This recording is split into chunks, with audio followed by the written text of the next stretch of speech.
He blind old man, in order to continue his family bloodline, actually hung me up with a rope and then cut my pants. Before I could react, the old man took out a bottle of high protein that he had treasured for years. Seeing this, I instantly realized something terrible was about to happen and struggled desperately with all my might, but it was completely futile. 9 months, and I will give you your life back.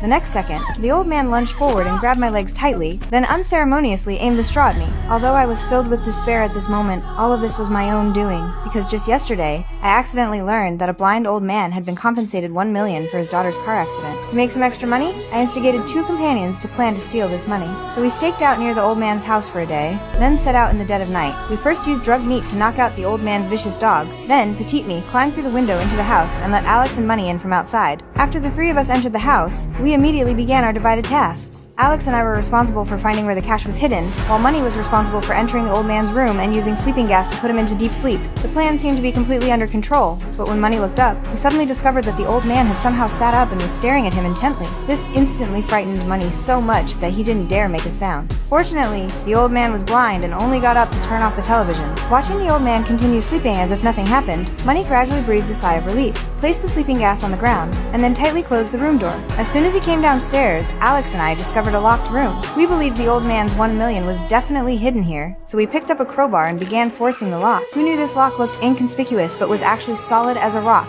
as if it were welded firmly to the door. The hot-tempered Money couldn't stand it anymore and without a word pulled out a handgun, planning to blow the lock off by force. But we stopped this action of his, because what we were doing now was home invasion, and if discovered by the homeowner could shoot us at will without legal constraints. But the money-hungry, Money didn't care about any of this, and besides, he had already placed the sleeping gas in the old man's room, so the old man must be knocked out by now. The next second, Money shot and blasted the lock on the door, but the timid Alex was startled, turned around and left, running back to the car. Just as Money excitedly pulled open the door, the blind old man had somehow appeared at the doorway.